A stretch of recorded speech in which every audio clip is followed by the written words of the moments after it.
welcome to this new episode of Continuum Gaming, and in this episode we are going to talk about a couple of different things, but mostly we are going to talk about a new little app I found, which is a nice little time-spending app, more or less, where you can play with against the computer or against the AI, whatever you want to call that, and play a little bit of battle or naval battle. Okay, so I'm not sure if this is the official name in English. In German it would be Schiffe versenken, whatever. But there's a little bit more to what I want to talk about in this episode, because there is the Android app support, Bluetooth support, more or less on the horizon. So we are talking about a couple of updates regarding this. It's not there at the moment, but you are probably going to get it in a couple of days, weeks, whatever. I don't know. We don't exactly know what's going to happen there, but there is a little bit of information by Jolla itself, official information about all this, and it's very, very promising, I would say. And another thing is there's a new update, but it's at the moment in the early access channel only. The early access channel of Sailfish OS is more or less, like a beta version tester, the open beta version more or less, of Sailfish OS, if you want to use that. It's of course less stable, there will be more bugs in there and so on and so forth, and you can join that if you want to, but the big problem why I am not in there, for instance, is I am using my smartphone as a daily driver, okay? And so like a daily driver I need it to function properly or proper, and that is more or less what it does. And if I go to the beta channel, then I will run into trouble in that kind of regard. So I'm not going to do that, because you can't go with one of your smartphones into that beta channel and then everything is fine or something. But if you're going to early access, the problem is that you will have to switch over your whole Jolla account. And if your different smartphones, like for me that's the case, are in the Jolla account one Jolla account, then every smartphone in that Jolla account will be switched over to that early access channel. And that's a problem why I am not in that. Otherwise I would probably have the C2 or something in the early access, and the other one, which I'm daily driving more or less, would be in the other access channel, so the normal update channel.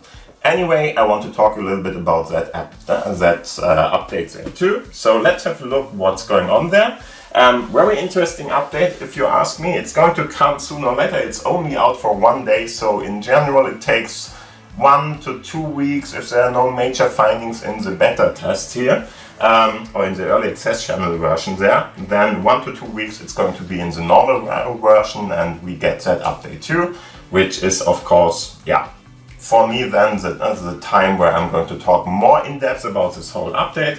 But just to let you know a couple of things that are coming. Android version 13 for the Xperia 10 Mark II and 3, which is very nice. That will enable us to run even newer apps and stuff like that. The C2 already has the Android version 13 on it. At the moment, these two smartphones, which are the older ones, don't have that, but will receive this with this update. That's a good thing. And the second thing, which they are going to talk about here, is a very, very essential one. I really like that is coming. It's one of the biggest pain points, more or less, with Android app support, and it will give you the possibility to use Bluetooth in the AAS system. And that's half right, because you could already use, for instance, the audio stack of that. So you could call and have music playing and stuff like that, so microphone and the speakers worked with it. But everything else that was depending on the data channel of this communication wasn't. And that is now going to change with this new update. Maybe even NFC is coming up for that then too, in the same way, but we don't know about that yet. More interesting, this will be not in the normal system itself, but you will have to be able, or you will be able to install that as an own package from the Jolla store. Like for instance, the AAS support itself is already too, and if you install that and test it out, then you can easily deinstall it or uninstall it if it isn't working or doing some stuff that it shouldn't. And the great thing about all this is that it will work in addition to the SFOS Bluetooth, that means you can run native SFOS apps with it, with Bluetooth enabled, and you can run simultaneously to that even the Android versions with whatever you want to use Bluetooth in that too. And that is a great thing, because till now we had a workaround to do all this, but the workaround would have more or less shut down the Sailfish OS or the Android version of Bluetooth then, and you could only use one at the same time. And this should fix even that.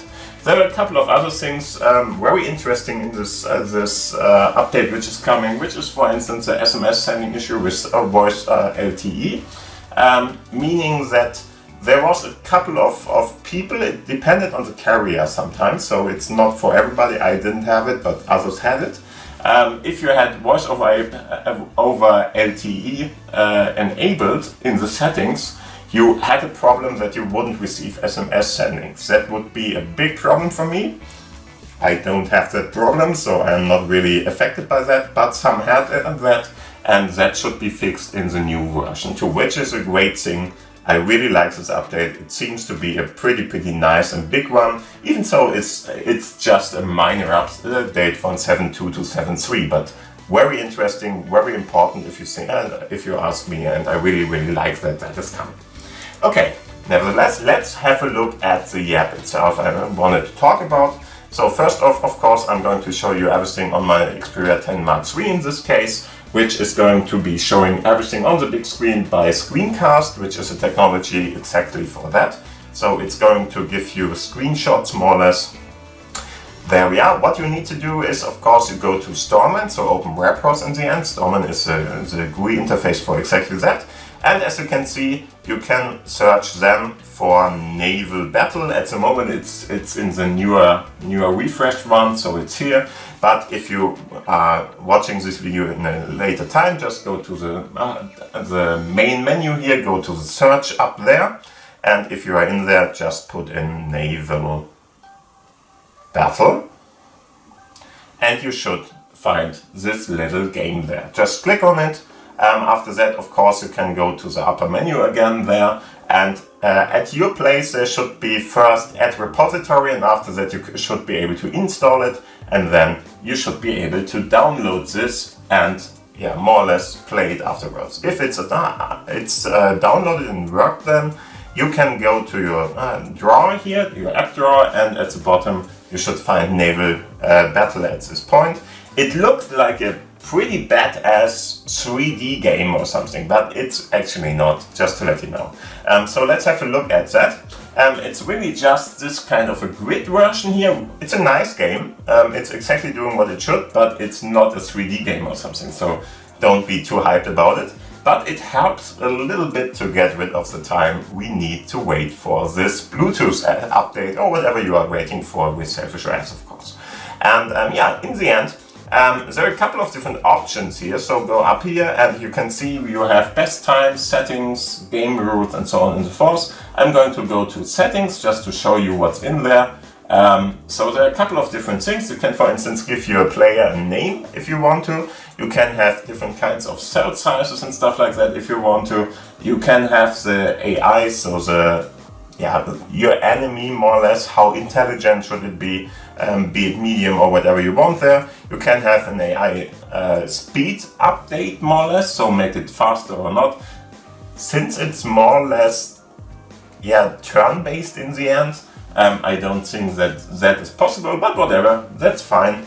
If you want to make it faster, do that, and otherwise don't do it. And there are a couple of other things which are pretty much very interesting for your gameplay if you want to have it really on a really great scale or something, but I'm not going to bother much with that and just have a look at the game itself. So, game itself, of course, you have to put more or less all your different ships here, put them on the screen or whatever, on the grid in this case. This is your fleet, this is the enemy fleet. So first off, let's put in the carrier or the battleship or whatever. So you just can click through all this and then you just click somewhere to put the battleship there. If you want it to be somewhere else, You can of course undo it and do it again if you want to. For instance, this one I want to be here, for instance.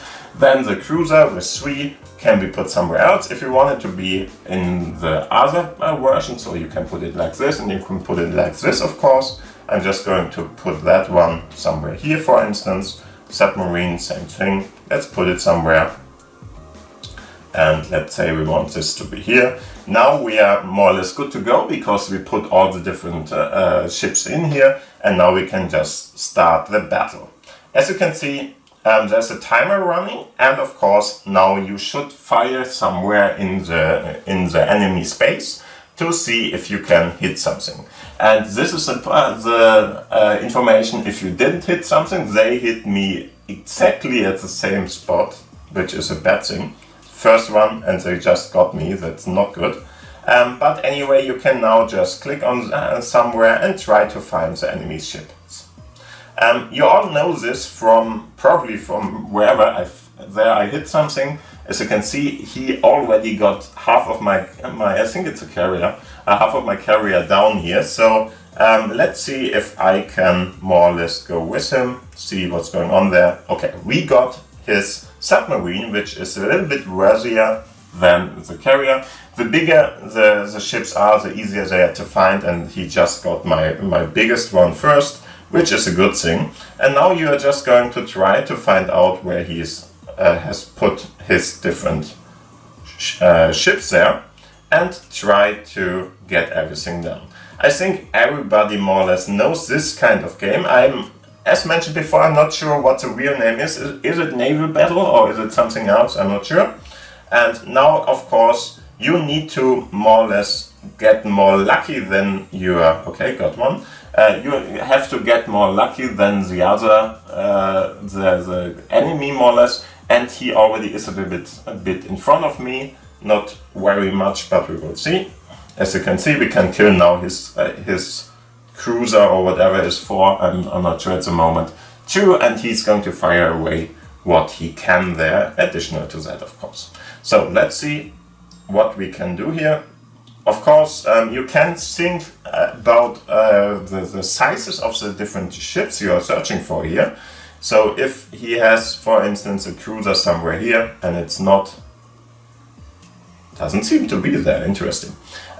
Anyway, then you can of course try to see, hey, where are different kinds of empty spots more or less, and I need a couple of empty spots to bring the cruiser in. For instance, here there could be one, so I'm just going to try to fire somewhere in that direction just to make sure. Okay, I got something, smaller ship too, and I already know it's going to be somewhere here. Okay, it's in the corner there. That's the bummer. He already got my smallest ship, which is of course one that will need the longest time if you're not lucky to find, but yeah, maybe not what you can do against. As you can see, you can play this game very, very fast, or you can think about it as long as you want. And there's this timer up there running. I don't know what would be the there's nothing bad about taking your time or not, I think, at least. Of course, there's this little timer thing with a score there, but I don't think you receive something or whatever if you get it like that, so nothing to worry about too much there. And now I'm really, okay, I already lost. He already got all my ships, I didn't. Now you can choose if you want to reveal the enemy fleet or play a new game. So I want to see where he put them. Okay, down below there. Last shot, more or less, I put out was there where he would have been with his largest carrier. And that one there was really, really lucky of him that I didn't get that. But yeah, that's the game more or less, so you all know about how that one is running.